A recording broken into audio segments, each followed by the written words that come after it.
जय माता दी भक्तजनों, मैंने अपने पिछले वीडियो में आप लोगों को ऊपरी बाधा क्या है और ऊपरी बाधाओं को हम कैसे पहचानें इसके बारे में जानकारी दिया था। अब मैं ऊपरी बाधा का स्पष्टीकरण करने जा रहा हूँ। कभी भी किसी के शरीर पर अदृश्य शक्तियों के प्रभाव का आधिपत्य हो जाने को ही ऊपरी बाधा कहते हैं। जब कभी भी ऊपरी बाधा के बारे में कहा सुना जाता है तो इसका कारण भूत प्रेतादि ही माने जाते हैं। ऊपरी बाधा कई तरह की होती है, जिन्हें गंधर्व, यक्ष, पितर, भूत, देवता, राक्षस, पिशाच, प्रेत, क्षेत्रपाल, शाकनी, डाकनी आदि आदि अलग अलग नामों से जाना जाता है। यह अलग अलग तरह से लोगों को अलग अलग समय पे परेशान करते रहते हैं। अब मैं इनकी पहचान के बारे में बतलाने जा रहा हूँ। इस जानकारी से कोई भी व्यक्ति कभी भी ऊपरी बाधा की सरलता से पहचान कर सकता है। पहला है भूत लगना, कि हम कैसे पहचाने कि किस व्यक्ति पर भूत लग गया है। जब किसी को ऊपरी बाधा की शिकायत हो जाती हो तो वह व्यक्ति साधारण लोगों जैसी बातें नहीं करता। उसकी बातों से ऐसा प्रतीत होता है कि जैसे वह कोई बहुत बड़ा ज्ञानी पुरुष है और उसके अंदर गजब की शक्ति आ जाती है। ऐसा व्यक्ति क्रोधित हो जाने पे 8-10 व्यक्तियों पे बड़े आराम से भारी पड़ता है। अब है देवता लगना। जब किसी भी व्यक्ति पे देवता का प्रभाव हो जाता है तो ऐसा व्यक्ति पवित्र रहता है, वह भोजन भी नहीं करता या कम करता है। ऐसे व्यक्ति को नींद भी बहुत कम आती है।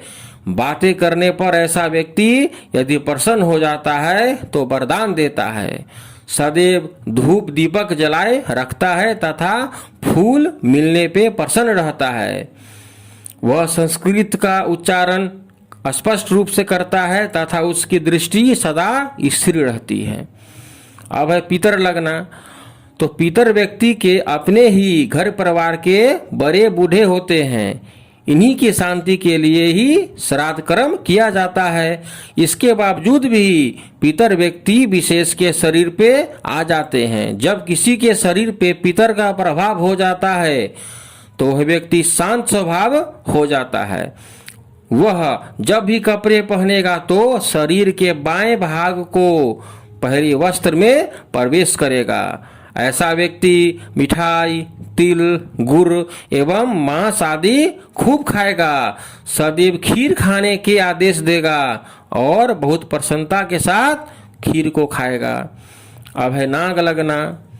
जिस तरह मनुष्य की आत्मा होती है और शरीर नष्ट हो जाने पर भूतादि का रूप ग्रहण कर लेती है, उसी प्रकार नाग की भी आत्मा होती है, जो कि शरीर के नष्ट हो जाने पर भूतादि की ही तरह काम करती है। जब किसी नाग का भूत किसी व्यक्ति को लग जाता है, यानी उसके शरीर पे नाग का प्रभाव हो जाता है, तो वह व्यक्ति जमीन पे छाती के बल लेटा रहता है और उसकी सभी हरकतें नागों की तरह होती है। वह गुस्से में आकर गरम गरम सांस छोड़ता रहता है, दूध पीना चाहता है, प्रायः जीभ के द्वारा होठों को चाटता रहता है। अब है देव शत्रु लगना।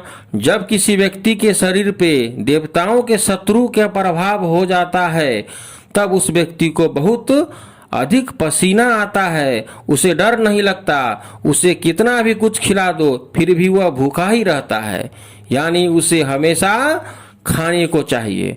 ऐसा व्यक्ति शास्त्रों में, धर्म में, गुरु में, ईश्वर में दोष निकालता रहता है। ऐसा व्यक्ति क्रूर कार्यों को करके ज्यादा प्रसन्न होता है। अब है यक्ष लगना। जब किसी व्यक्ति के शरीर पे यक्ष का प्रभाव हो जाता है तो ऐसा व्यक्ति लाल कपड़ों में रुचि लेने लगता है, धीमे स्वर में बोलता है, उसका शरीर पतला हो जाता है, वह तेज गति से चलता है, इसकी आंखों का रंग तांबे के रंग की तरह हो जाता है। वह अधिकांश आंखों से इशारा करता है, यानी आंखों को हमेशा चलाता रहता है। अब है गंधर्व लगना। जब किसी व्यक्ति के शरीर पर गंधर्व का प्रभाव हो जाता है तो वह व्यक्ति सदैव प्रसन्न रहता है, हंसी मजाक भारी बातें हमेशा करेगा। वह फूलों की भरी फुलवारियों देखकर हर्षित होता है। अक्सर वन में भाग जाया करता है। सुगंधित वस्तुएं खाना और पहनना हमेशा चाहेगा। वह हर समय मुस्कुराता रहता है और बहुत धीमे स्वर में बातें करेगा। अब है राक्षस लगना। जब किसी व्यक्ति पर राक्षस का प्रभाव हो जाता है तब वह व्यक्ति मदिरा पीना चाहेगा, खून पीना चाहेगा और मांस खाना चाहेगा। बहुत अधिक गुस्से करने वाला हो जाया करता है। जंजीरों से बांधने पर जंजीरें भी तोड़ डालता है। शरीर और स्वभाव बहुत कठोर हो जाता है। आंखें हर समय लाल रहती है। वह निर्लज हो जाता है और कपड़े फाड़ के फेंक भी देता है। अब है पिशाच लगना। जब किसी व्यक्ति पर पिशाच का प्रभाव हो जाता है तो वह नंगा रहता है, शारीरिक रूप से कमजोर हो जाता है, कटु शब्दों का प्रयोग करता है, शरीर से बहुत अधिक दुर्गंध आती है, सदैव गंदा और अपवित्र रहना चाहेगा, स्वभाव से बहुत चंचल हो जाता है, अकेला रहना चाहता है, जंगल में भाग जाया करता है, व्यर्थ घूमता फिरता रहता है, कभी कभार रोने भी लगेगा। ऐसे व्यक्ति को भूख बहुत ज़्यादा लगती है और कभी भी खाने से मना नहीं करता है। अब है कामन लगना। प्रायः इसका प्रभाव स्त्री पर ही ज़्यादा देखने को मिलता है। उस स्त्री का कंधा, माथा तथा सिर भारी हो जाता है, मन हमेशा अस्थिर रहता है, शरीर कमजोर हो जाता है, गाल अंदर धंस जाते हैं, नाक, हाथ, पैर और आंखों में जलन होती रहती है और उस स्त्री के तेज समाप्त हो जाता है। चेहरे पे जो तेज होता है वो धीरे धीरे समाप्त होना शुरू हो जाता है। अब है सती लगना। जब किसी स्त्री के शरीर पे सती का प्रभाव हो जाता है तब वह स्त्री ज़्यादा बातें नहीं करती है और हमेशा श्रृंगार करके रहती है, मन चंचल हो जाता है।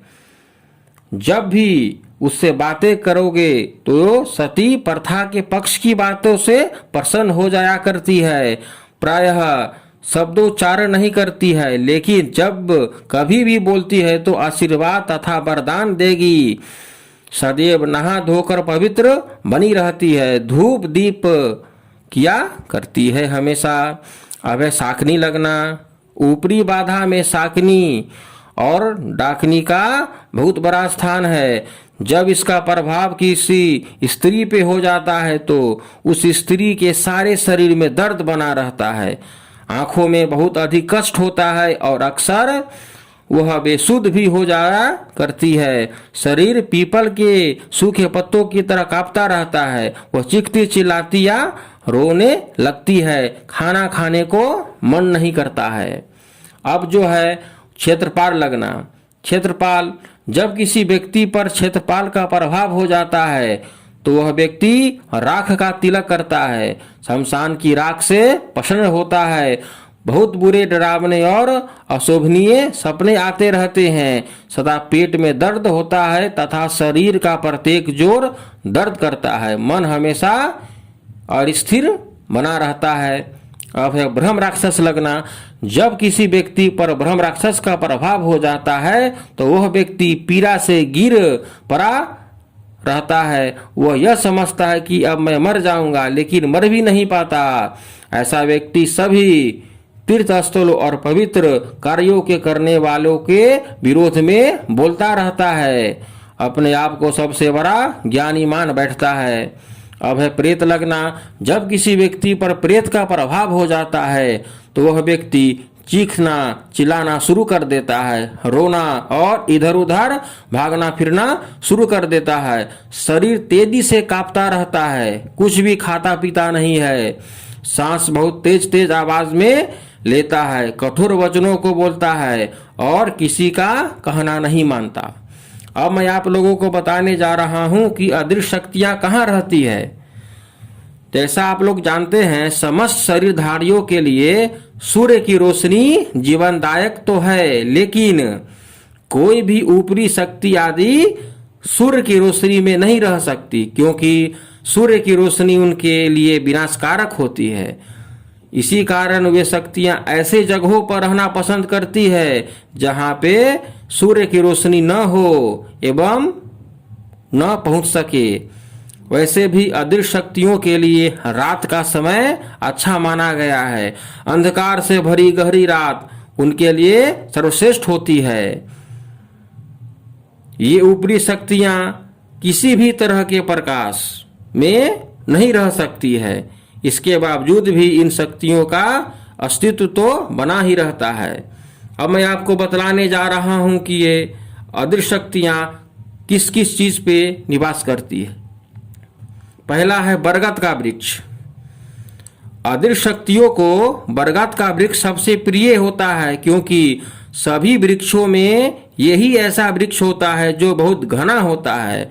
सूर्य की किरणें भी इसे सिर के नीचे तक अपना प्रकाश नहीं पहुंचा पाती है, इसलिए इसके नीचे किसी भी तरह की वनस्पति नहीं पैदा हो सकती। सामान्य रूप से भी लोग इसे घरों अथवा मंदिरों में लगाना पसंद नहीं करते हैं। पक्षी भी इस पर अपना बसेरा बनाना पसंद नहीं करते हैं। यह वृक्ष उल्लुओं को विशेष प्रिय है। इसका कारण यही है कि निर्जन स्थानों पर पाया जाने वाला यह वृक्ष ऊपरी शक्तियों को बहुत पसंद है। जिस स्थान पर ऐसी नकारात्मक शक्तियां होती है वहां का वातावरण स्वाभाविक रूप से भुतहा हो जाता है। इसलिए रात में सुनसान में इस वृक्ष को देखते ही व्यक्ति भय से कांप उठते हैं। इस वृक्ष पर अदृश्य शक्तियों का हमेशा वास रहता है। उल्लू एक निशाचर है, इसलिए यह रात में इस वृक्ष पे अपना बसेरा बना लेता है। इस वृक्ष की एक विशेष विशेषता यह है कि इसके जड़ें धरती के अंदर होने के साथ साथ ऊपर शाखाओं के साथ से नीचे को लटकती देखी जा सकती है। अब दूसरा जो है वह है पुराने महल एवं किले। पुराने महल एवं किले में भी अदृश्य शक्तियों का वास माना जाता है। यह स्थान भी ऊपरी शक्तियों को अत्यधिक पसंद है। ऐसी जगह इनके निवास के लिए आदर्श स्थल मानी जाती है। इसका मुख्य कारण यह है कि आज के समय में रजवाड़े तो रहे नहीं, उनकी विरासत किले महल आदि राष्ट्रीय संपत्ति बन गए हैं। इसलिए ऐसे स्थान पर्यटकों के लिए विशेष आकर्षक का केंद्र बन गए हैं। इनको लोगों को देखने के लिए दिन के समय ही खोला जाता है और शाम को इन्हें बंद कर दिया जाता है। संध्या से लेकर दूसरे दिन प्रायः तक इन जगहों पर पूरी तरह सन्नाटा छाया रहता है और ऐसे समय में अदृश्य शक्तियां पूर्ण स्वतंत्रता के साथ यहाँ विचरण करती है। इसका प्रमुख कारण यह है कि ये किले और महल अनेक तरह से षड्यंत्रों तथा अपराधों के प्रतीक रूपी मुख्य गवाह हैं। यहाँ पर जरा जरा भी बात पे खून खराबा हो जाया करता था। किसी भी व्यक्ति की जान लेके उसके शरीर को वहीं धरती में दफना दिया जाता था। इसलिए ऐसे व्यक्तियों की विधि विधान पूर्वक मोक्ष मुक्ति संस्कार न होने के कारण उनकी आत्माएं भी वहां भटकती रहती है। अब कब्रिस्तान एवं प्राचीन मकबरे, इनके आसपास का स्थान तथा वातावरण भी ऊपरी शक्तियों के प्रमुख आवास स्थल माने जाते हैं। आज लोग कब्रिस्तान तथा शमशान घाट आदि पे घर बना के रहने लगे हैं। इस कारण अब यहाँ पे इस तरह की घटनाएं कम देखने सुनने में आती है, लेकिन पहले यही जगह इन शक्तियों को बहुत पसंद हुआ करती थी। ऐसा माना जाता था कि जिनके पूरे विधि विधान से अंतिम संस्कार आदि किया नहीं जाता है उनकी आत्मा इसी लोक में भटकती रहती है। कुछ विद्वानों का ऐसा भी मानना है कि व्यक्ति की मृत्यु के 13 से 17 दिन बाद तक उसकी आत्मा अपने सूक्ष्म रूप में विचरण करती रहती है।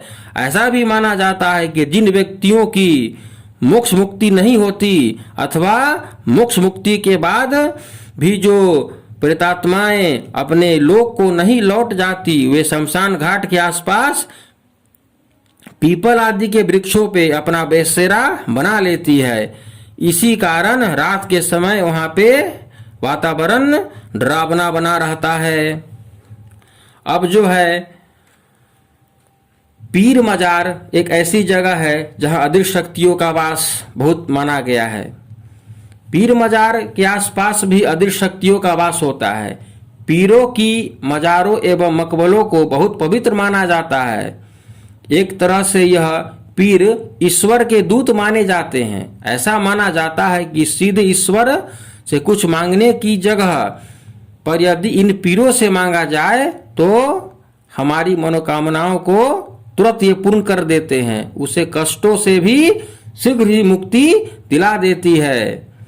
अनेक मजारों और मकबरों ऐसे भी हैं जिनकी उचित देखभाल न होने की वजह से वह जर्जर हालात में है, लेकिन वहां स्थित पीर पैगंबरों की आत्माएं अभी भी हैं और उनकी सेवा में अनेक प्रेत आत्माएं लगी रहती है। ऐसी प्रेत आत्माएं इन पीरों पैगंबरों का अपमान किसी भी हालत में सहन नहीं कर पाती है।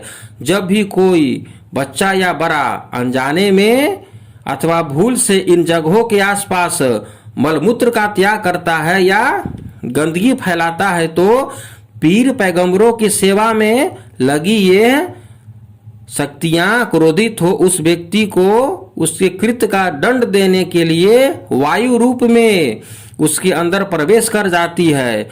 बाद में ये उस शक्ति जो है उस व्यक्ति को और उस व्यक्ति के घर वालों को काफी परेशान करती है और दंड भी देती है। अब है अंधेरे एवं गंदगी युक्त स्थान। अंधेरे एवं गंदगी युक्त स्थान पे भी अदृश्य शक्तियों का वास माना गया है।